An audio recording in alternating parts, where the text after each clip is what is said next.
할렐루야.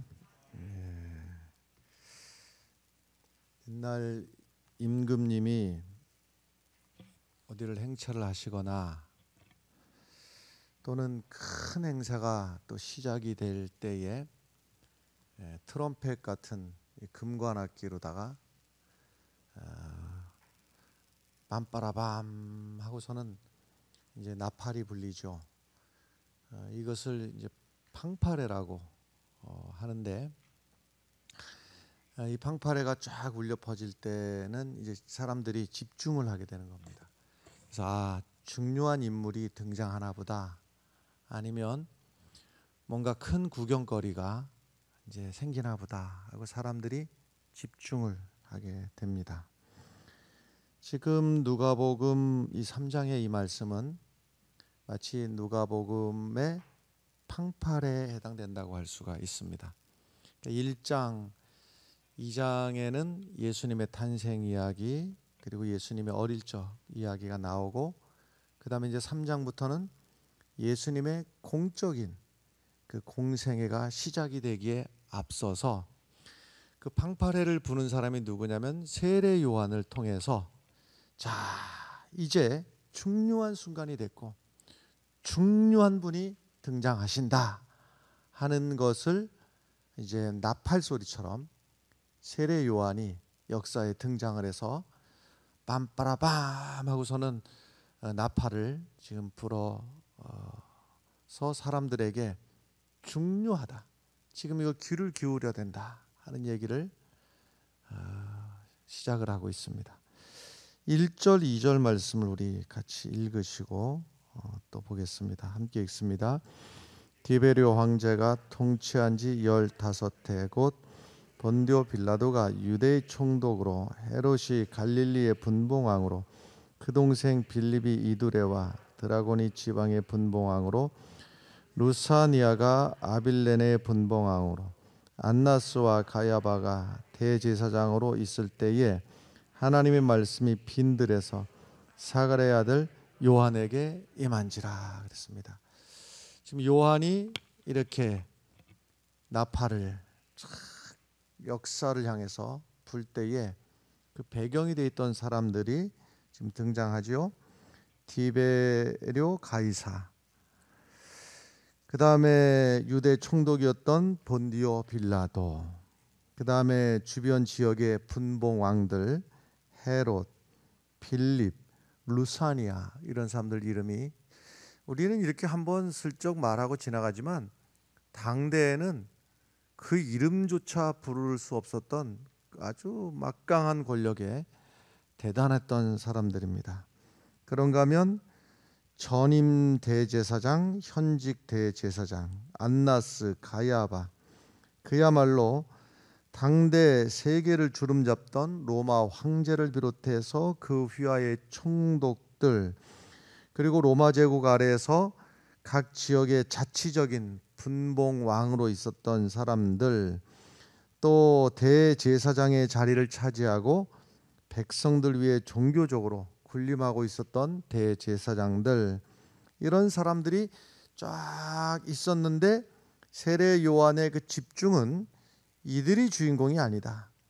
이들이 권세를 잡은 것 같고 이들이 지금 역사를 움직이는 것 같지만 아니다. 이들은 지금 다 아웃사이더이고 이 사람들은 주인공이 아니다 하면서 그 주인공은 여기 계시다 하고서는 예수 그리스도를 역사 앞에 쫙 드러내 보이는 역할을 지금 세례 요한이 하고 있는 것입니다.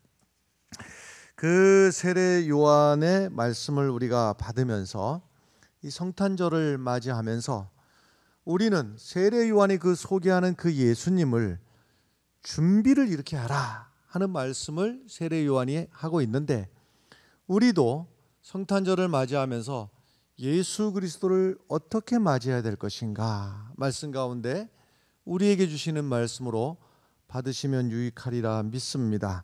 3절 말씀을 또 함께 읽겠습니다. 읽습니다. 요한이 요단강 부근 각처에 와서 죄사함을 받게 하는 회개 세례를 전파하니. 아멘. 회개의 세례를, 죄 사함을 받게 하는 회개의 세례를 받으라 이랬습니다. 유대인들에게 있어 갖고 세례를 받는다, 이것은 이상한 일입니다.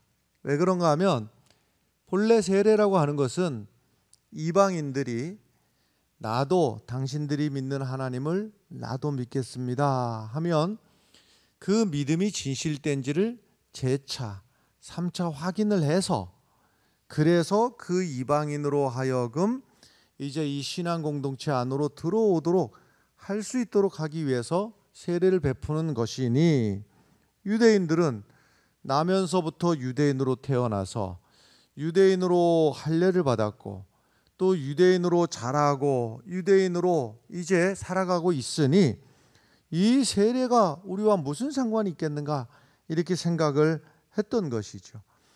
그런데 바로 이 유대인들을 향해서 세례 요한이 바로 너희들이 세례를 받아야 될 자들인데 죄 사함을 얻게 하는 그 회개 세례가 너희들에게도 해당이 된다. 할렐루야. 그래서 나는 아니지 하고 생각했던 유대인들에게도 죄 사함을 받는 세례를 받도록 해왔던 것입니다. 어찌 보면 나팔 이야기로 하자면 그렇습니다. 갑자기 생각지도 않았는데 갑자기 귀에다 대고 나팔을 빵 부른 겁니다. 그 깜짝 놀랄 일이 생기죠. 너도 세례를 받아, 너도 죄 사함의 세례를 받아 하는 나팔을 그 유대인들 귀에다 대고 빡 하고 부른 것입니다. 그 내용이 바로 8절의 말씀인데 8절의 말씀도 또 함께 읽어보도록 하겠습니다.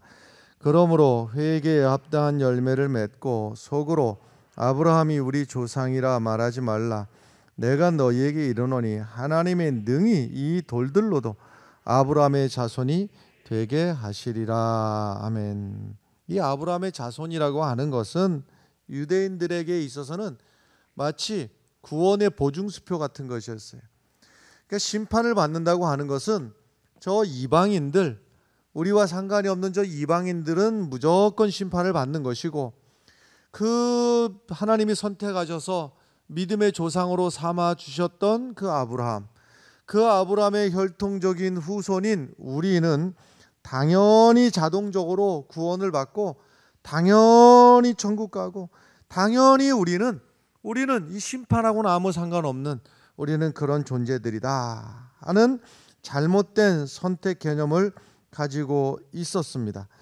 문제는 우리는 자동적으로 구원받고 자연히 선택받은 그러한 사람이라고 하는 이 생각 때문에 스스로 회개할 줄을 알지 못하고 자기들 스스로 교만과 독선에 빠져가지고 오히려 하나님과는 상관이 없는 그러한 종교인으로 살고 있더라 하는 말씀입니다.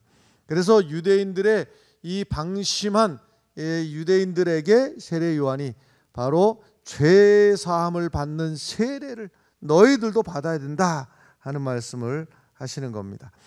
이렇게 세례 요한이 역사를 향해서 빵빠레를 탁 부를 때에 어떤 일이 일어날 것인가 하는 것을 이제 이사야 시대에 예언한 말씀을 인용을 하고 있는데 4절, 5절, 6절 말씀을 또 함께 읽어보겠습니다. 4절부터 읽겠습니다. 선지자 이사야의 책에 쓴 바 광야에서 외치는 자의 소리가 있어 이르되 너희는 주의 길을 준비하라. 그의 오실 길을 곧게 하라. 모든 골짜기가 메워지고 모든 산과 작은 산이 낮아지고 굽은 것이 곧아지고 험한 길이 평탄해질 것이요 모든 육체가 하나님의 구원하심을 보리라 함과 같으니라. 아멘. 그러니까 이 세례 요한 때부터 대략 한 700년 전쯤에 이사야 입을 통해 가지고 미리 예언해 주셨던 이 말씀인데, 이사야가 광야에서 외치는 자의 소리가 주의 길을 예비하라, 주의 길을 준비하라, 그의 오실 길을 곧게 하라, 그의 오실 길을 곧게 하라는 것을, 이 말씀을 우리 모든 사회 구조적으로도 이 말씀을 적용을 해야 됩니다. 그리고 그것도 필요한 일이고 옳은 일입니다. 그러나 좁혀서 생각을 해보면은 바로 주의 오실 그 길을 곧게 하라. 무엇을 곧게 하는가 하면 모든 골짜기가 메워지고 이 낮아 있는 골짜기는 메워져야 된다 하는 것이고, 그 다음에 산과 작은 산이 낮아지고 높은 산은 낮아지고, 또 굽은 것은 꾸불꾸불 되어 있는 것은 또 곧게 해야 되고, 험한 길, 막 아주 그냥 길도 아닌 이것을 그 길을 평탄하게 해야 될 것이다 하는 것인데, 우리 각자에게 적용을 해보면 내 마음속에 이 땅에 이미 오신 예수 그리스도, 또 장차 우리에게 또 재림으로 오실 예수 그리스도를 우리 내 심령으로 받아들이는데, 나의 구주, 나의 하나님, 내 주인으로 받아들이는 데 있어가지고 내 마음속이 교만해가지고 높은 산을 이룬 것이 있으면 그것을 다 낮춰야 되고, 너무나 무지해가지고 깊은 골짜기를 이 골짜기인 줄도 모르고 내가 얼마나 무식한지도 모르고, 이 여기서 말하는 무식은 세상적인 지식을 말하는 것이 아니라 하나님을 깨달아 아는 그 지혜가 없이 내가 잘난 줄 알고 살아가는 이 무지의 골짜기를 다 하나씩 하나씩 메워야 되고, 할렐루야. 그 다음에 꼬부라진 마음, 내 안에 아직도 예수를 믿노라 하면서도 아무개를 미워하는 마음, 섭섭한 마음, 원망하는 마음, 또 원수를 갚으려고 하는 마음, 두고 보자고 벼르는 마음, 별이별 이걸 고부라지고, 그 다음에 굽어진 이 험한 내 심령에 이 대림절 기간을 보내면서 우리의 심령에 정한 길을 내어서 우리에게 오신 예수 그리스도, 또 장차 오실 예수 그리스도를 내 마음에 모셔드리고 내 가정에 모셔드리고 내 일생에 모셔들어서 주인으로 삼으시는 그러한 대림절 절기가 되기를 간절히 바랍니다. 지금부터 2000년 전에 세례 요한의 이 빵빠레가 팍 울릴 때 구속사의 주인공 되시는 예수님이 그 다음에 역사에 짠 하고 나타나신 겁니다. 그러니까 예수님이 어느 날 갑자기 아무도 모르게 역사 속에 싹 오신 것이 아니라 이미 그 이전에 그 수많은 자연 계시를 통해서, 자연 계시뿐만이 아니라 이 역사에 그 많은 하나님의 사람들을 보내주셔가지고 이 땅에 예수 그리스도가 오실 것을 이 구약의 39권의 말씀이 이미 진작에 예언을 하셨고, 예수님이 오시기 아주 직전에, 아주 긴박한 직전에는 세례 요한이라고 하는 사람을 역사 속에 400년 동안의 하나님의 말씀이 멈춰 있었는데 암흑기를 지내 가지고 드디어 이 캄캄한 역사의 세례 요한을 통해 가지고 그분이 드디어 오셨다 하고서는 이렇게 나팔을 부는 이 상황에서 예수 그리스도가 지금으로부터 2000년 전에 이 땅에 오셔서 예수 그리스도의 사역 역사를 통해서 그 몸을 우리 가운데 내어주시고 십자가에서 피 흘려 죽으시고 부활하심으로 말미암아서 여러분과 저의 죄가 해결함을 받았고, 예수 그리스도가 죽음에서 부활하심으로 말미암아서 우리는 죽어야 될 인생이 사는 인생이 되었고, 끝장나는 인생이 영생을 하는, 영생을 얻은 인생이 되었다는 사실을 믿으시길 바랍니다. 그렇다면 그 예언의 말씀대로 이 역사에 오신 것처럼 우리에게 마지막 남은 예언의 말씀처럼 하늘로 올라가심을 본 그대로 오시리라, 우리에게 주신 이 마지막 예언의 말씀이 이루어질 날이 얼마 남지 않았다고 하는 사실을 여러분 믿으시길 바랍니다. 처음에 예수 그리스도를 받아들일 때 얼마나 받아들이기가 힘들었습니까? 역사에 초림으로 오신 예수 그리스도를 받아들여야 되는데 왜 못 받아들인다고 그랬습니까? 내 마음속에 꼬부라진 마음이 있고 험한 마음이 있고 교만처럼 높아진 언덕이 있고 그 다음에 무지해가지고 깊어진 골짜기가 있고, 예수 그리스도가 내 눈앞에 나타났지만 받아들이지를 못하는 거예요. 할렐루야. 준비된 사람들이 받아들인 거예요. 세례 요한의 이 말씀을 듣고 준비된 사람들, 곧은 길을 마음에 냈던 사람들이 예수 그리스도를 겸손한 마음으로 받아들일 수가 있었던 것처럼, 여러분 우리가 오늘날도 살아가면서요, 별의별 우리의 마음속에 교만함 또는 무지함 때문에 예수님이 다시 오신다 한들 그 예수 그리스도를 맞이하지 못할 심령들이 얼마나 많이 있는지 몰라요. 나는 교회는 나가지 않지만, 나는 예수는 믿지 않지만, 나는 하늘을 우러러 나는 부끄러움이 없고, 나는 선을 위해서 나는 애써 나는 살고 있기 때문에 나는 교회 나가지 않아도 나는 심판받을 일도 없다, 이렇게 말하는 사람이 있어요. 이것은 둘 중에 하나예요. 아니면 둘 다 다인데, 하나는 뭐냐면 마음이 교만하기 때문이고, 하나는 너무 무지하기 때문이에요. 무엇에 무지하냐? 하나님이 어떤 분인지, 하나님의 구원과 하나님의 그 사랑에 대해서 너무나 무지한 거예요. 또 어떤 이들은요, 종교라고 하는 거 결국 이 종교를 믿던 저 종교를 믿든지 간에 종교라고 하는 거 결국 사람 선하게 살려고 하는 것이 아니냐, 그러니 꼭 기독교만 뭐 믿을 필요가 있느냐, 예수만 믿을 필요가 있느냐, 또는 무종교라 하더라도 선하게 살아가면 그뿐이 아니냐, 이것도 역시 교만 아니면 무지인 거예요. 또 어떤 분들은요, 또 이렇게 하기도 하죠. 내가 교회를 나도 교회를 다니고, 또 어떤 분은 나도 어릴 적에 교회 다닌 적이 있으니, 또는 지금 나도 교회를 다니고 있으니, 심지어는 말이죠, 심지어는 마치 자기들이 나는 아브라함의 자손이니 나는 당연히 구원받겠지 했던 이들에게 했던 세례 요한의 이 말씀이 깜짝 놀랄 말씀이듯이, 바로 너도 죄사함을 받고 너도 회개하고 너도 세례를 받아야 되느니라. 할렐루야. 어쩌면 우리들에게 주시는 말씀으로 받는 것이 옳을지 몰라요.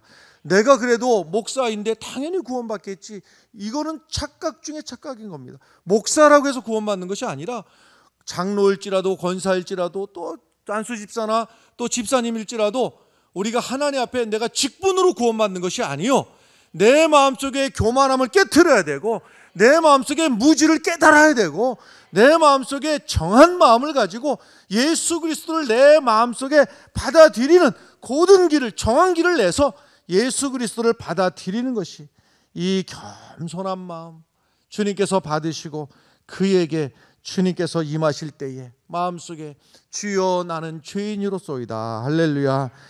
내가 죄인인 것을 깨닫고 내가 죄인인 것을 인정하는 사람이 겸손할 수 있고, 내가 죄인인 줄을 모르니까는 교만하고 말이 많고 주장하게 되고 이렇게 되는 거예요. 나부터가 하나님 앞에 구원받기 합당한 심령인가 돌이켜보고 돌아보고 나를 깨뜨리는 이 대림절 절기가 되시기를 간절히 바랍니다. 7절부터 9절까지 말씀을 다시 한번 쭉 읽어보시겠습니다. 7절부터 읽겠습니다. 요한이 세례받으러 나오는 무리에게 이르되 독사의 자식들아, 누가 너희에게 일러 장차 올 진노를 피하라 하더냐. 그러므로 회개에 합당한 열매를 맺고 속으로 아브라함이 우리 조상이라 말하지 말라. 내가 너희에게 이르노니 하나님이 능히 이 돌들로도 아브라함의 자손이 되게 하시리라. 이미 도끼가 나무뿌리에 놓였으니 좋은 열매 맺지 않은 나무마다 찍혀 불에 던져지리라. 아멘. 좋은 열매를 맺지 아니하는 나무마다 찍혀서 불에 던져지리라 이랬습니다. 여러분, 두 가지를 지금 크게 말하고 있는 거예요. 하나는 뭐냐면요, 앞에서는 죄 사함을 받기에 합당한 회개를 하고 그 회개의 징표로서 세례를 받으라고 하는 것이고, 하나님 앞에 내가 죄인인 것을 인정하는 것. 할렐루야. 그다음에 두 번째는 내가 죄인인 것을 인정을 했으면 좋은 열매를 맺어야 된다. 좋은 열매를.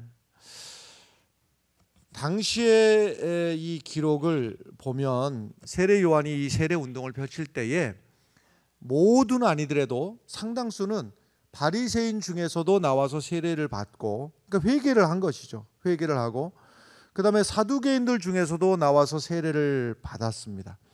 그런데 문제는 뭐냐면 이 사람들이 이제 머리로다가 다 아는 겁니다. 머리로다가는 내가 하나님 앞에 죄인인 것을 인정하고 그 다음에 나와서 세례를 받았는데, 문제는 뭐냐 하면 합당한 열매, 마땅한 열매를 맺지 못했다는 것이 이들의 문제였던 것이죠. 그래서 이 마지막 순간에 그런 열매가 없으면 도끼가 이 나무를 자를 수밖에 없다 그랬는데, 유대 종교 지도자들이 바로 이런 점에서 결정적으로 실패를 했던 것입니다. 여러분, 율법도 알고 양심도 알고 회개 기도도 할 줄 알았지만은 그 회개에 합당한 열매가 없었기 때문에 그들의 종교 생활은 거짓된 것이고 위선된 것이고 그 결과는 이방 불신자들이 당할 것과 똑같은 심판을 당할 수밖에 없었던 것입니다. 아무쪼록 여러분이나 저나 기왕에 예수 믿는데 하나님 앞에 인정받고 칭찬받고 주님께서 재림하실 때에 우리 사랑하는 성도들 어디 있나 주님께서 찾으시는 귀한 성도들이 되시기를 간절히 바랍니다. 10절 11절 말씀 또 함께 읽겠습니다. 10절과 11절입니다. 무리가 물어 이르되 그러면 우리가 무엇을 하리이까? 대답하이르되 두 벌 자는 옷 없는 자에게 나눠줄 것이요 먹을 것이 있는 자도 그렇게 할 것이니라 하고. 아멘. 우리가 옷이 두 벌이 있으면 옷이 없는 자에게 하나를 나눠주고 옷 한 벌만 가지더라도 살 수는 있으니 두 벌이 있으면 없는 자에게 하나 나눠주고 음식도 그렇게 해야 될 것이라 그랬습니다.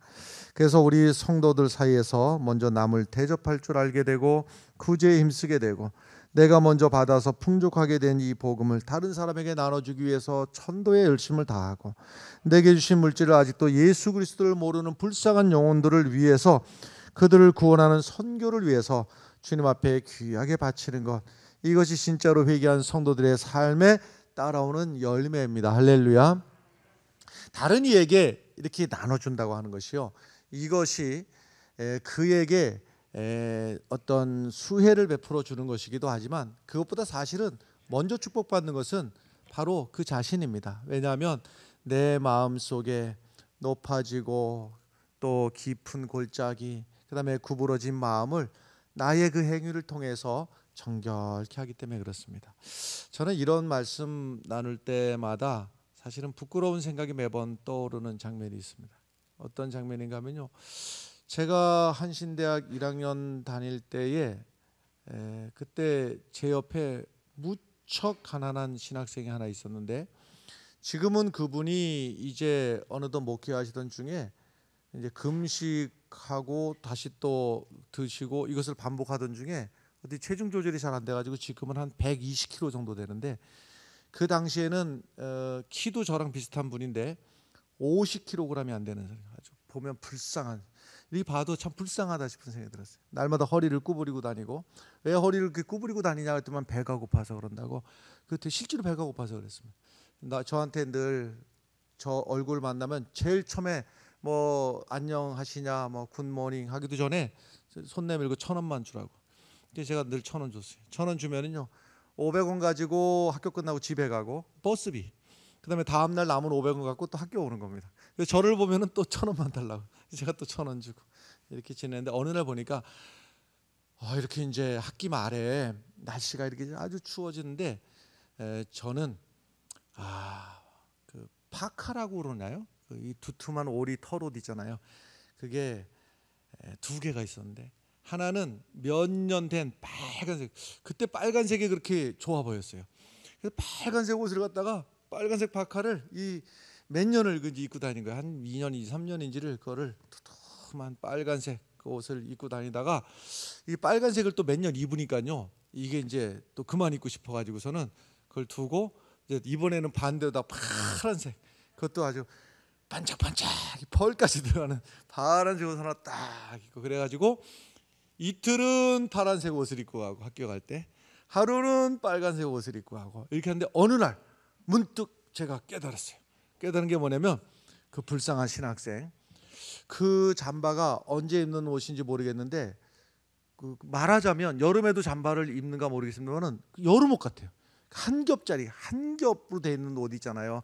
이 잠바도 두 겹이 있고 한 겹이 있고 두 겹 사이에 두툼한 것도 있고 여러 가지가 있는데 한 겹짜리, 속이 비치는 그 한 겹짜리 그 잠바를 그 안에는 물론 티셔츠 같은 거 입었습니다만은 잠바를 그걸 입고 온 거예요.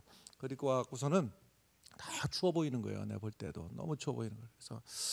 그래서 내가 옷이 두 개가 있는데 내가 하나를 주겠다고, 그러니까는 좋다고, 그래서 내가 내일 내가 갖다 주겠다고 그래서 하나를 줬어요. 하나를 줬는데 빨간색 줬을까요? 파란색 줬을까요? 근데 여러분들이 예상하듯이 빨간색을 줬어요. 그리고 그분이 그걸 4년 동안 잘 입고 다니긴 했습니다만 지금 돌이켜 가만히 다시 그때로 다시 돌아간다 그러면 파란색 주고 싶어요. 왜 그런가 하면요. 그러면 그때 파란색 그거 지금 생각해 보니까는 줘도 됐어요. 저도 아무 문제 없었어요. 근데 그랬더라면 제가 설교할 때마다 얼마나 자신 있게 기왕에 주려면 여러분 좋은 거 주고 파란 거 주라고 이렇게 했을 텐데 제 목소리가 좀 작아지는 거예요. 제가 이 말씀을 왜 드리는가 하면 여러분 주님께서 우리들에게 하신 이 말씀도 때가 있는 것이고 그 때는 바로 지금이 그때예요. 지나놓고 나서요 나중에 돈 많이 벌면 내가 잘 되면 그때 내가 엄청 하겠다가 아니고 바로 돌아보면은 후회스러운 거예요. 그래서 지금이 바로 주님의 이름으로다가 은혜를 베풀고 사랑을 나누고 섬기고 할렐루야 지금이 바로 그때다 하는 겁니다. 그 다음에 12절 13절 말씀 계속 읽겠습니다. 12절 세리들도 세례를 받고자 하여 와서 이르되 선생이여 우리는 무엇을 하리까 하며 이르되 부과된 것 외에는 거두지 말라. 지금 세리들이 이 당시에 이 세리들 세금 제도가 독특했죠. 일정 지역을 딱 관할하는 지역을 정해주고 거기서 이제 경쟁해가지고 세리를 뽑지요. 그럼 서로 내가 세리를 하겠다고 이제 해서 그 정해진 세리는 정해진 만큼을 이제 중앙정부에 갖다 바치고 그리고 자기가 임의로다가 세금을 갖다가 더 부과를 해도 중앙정부에서 이제 뭐라고 해야 되나요? 묵인 내지는 못 본 척 해버렸어요. 그러니까는 자기들 마음대로 세상에 이거는요 돈을 긁어 모으는 자리입니다. 그런데 세례 요한이 세례들에게 우리가 어떻게 해야 될 거 할 때 정한 세 외에는 받지를 마라. 이 말씀이 무슨 말씀인가 하면 여러분 우리에게 적용을 한다면 이런 것이에요. 우리가 이 교회 안에서만 목사요 교회 안에서만 성도가 아니지 않습니까? 교회 안에서도 하나님의 자녀이고 교회를 나가서도 하나님의 자녀이고 교회 안에서도 믿는 사람이고 나가서도 믿는 사람이에요. 그럼 교회 안에서야 당연히 서로 존중하고 존경하고 이러겠지요. 그런데 말이죠. 문제는 어디 있는가? 세상에 나가서요. 세상에 나가서 다른 건 몰라도 예수 믿는 사람들은 참 믿을만해. 예수 믿는 사람들의 삶은 본받아야 돼. 내가 아직 교회는 나가지 않더라도 내가 예수 믿는 사람은 내가 인정한다. 할렐루야. 이 소리를 들어야 된다 이 말이에요. 이 소리를 듣는 삶을 살아내는 것, 이것이 바로 예수 그리스도의 오실 길을 예비하는 겁니다. 우리가 교회당 안에서는 주여 두 손 들고 찬양합니다, 눈물을 흘리며 기도합니다 이렇게 하고 싹 나가서는 얼굴색 싹 바꾸고서는 살면 안 된다 이 말이에요. 오히려 말해요. 나는 교회 나가지 않더라도 내가 아무개 권사님 아무개 집사님 보니까 내가 이분 봐서라도 나는 교회 나가고 싶다. 할렐루야. 여러분 근데 그 소리 그냥 듣는 거 아닙니다. 그 소리 듣기까지요 저절로 되는 거 아닙니다. 숱하게 참아줘야 되고요, 숱하게 인내해야 되고, 숱하게 손해봐야 되고, 그 많은 시간들을 통해 가지고 내가 때로는 억울도 하고 손해도 보고 할 말 있는 것도 참아야 되고 따질 것 있어도 한번 참아야 되고, 그 숱한 날들이 합해져 가지고 그리고서는 존경을 받는 거예요. 할렐루야. 그러나 우리는 예수님이 우리를 섬기러 오시기 위해서 이 땅에 오신 예수 그리스도를 믿는 사람들이니 우리의 삶의 자리에서, 그 삶의 자리가 직장에서 사장이면 사장의 자리에서, 또 직원이면 직원의 자리에서, 청소하는 분은 청소하는 자리에서, 그 자리에서 예수 그리스도의 심장으로다가 내가 예수님이 이 자리에 계신다면 어떻게 했을까? 예수님의 심장으로 하루하루를 섬기고 하루하루를 인내하고 참아내는 그런 성도들이 되시기를 간절히 축원합니다. 14절 읽겠습니다. 14절 함께 읽겠습니다. 군인들도 물어 이르되 우리는 무엇을 하리까 하며 이르되 사람에게서 강탈하지 말며 거짓으로 고발하지 말고 받는 급료를 족한 줄로 알라 하니라. 아멘. 이 군인들이 이 일은 참 고되고 위험하고 또 그랬어요. 군인들이니까 전쟁도 해야 되고 얼마나 위험합니까?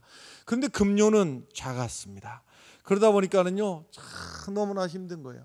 그러니까는 자기들이 급료 작은 것 외에 무엇인가 또 과외 수입을 얻으려고 사람들을 협박하거나 강요하거나 부당하게 해가지고 남의 것을 빼앗으려고 하는 그런 일들에 있어서 그러지 마라. 그래서는 안 되고 받는 급료를 족한 줄로 알라 이랬습니다.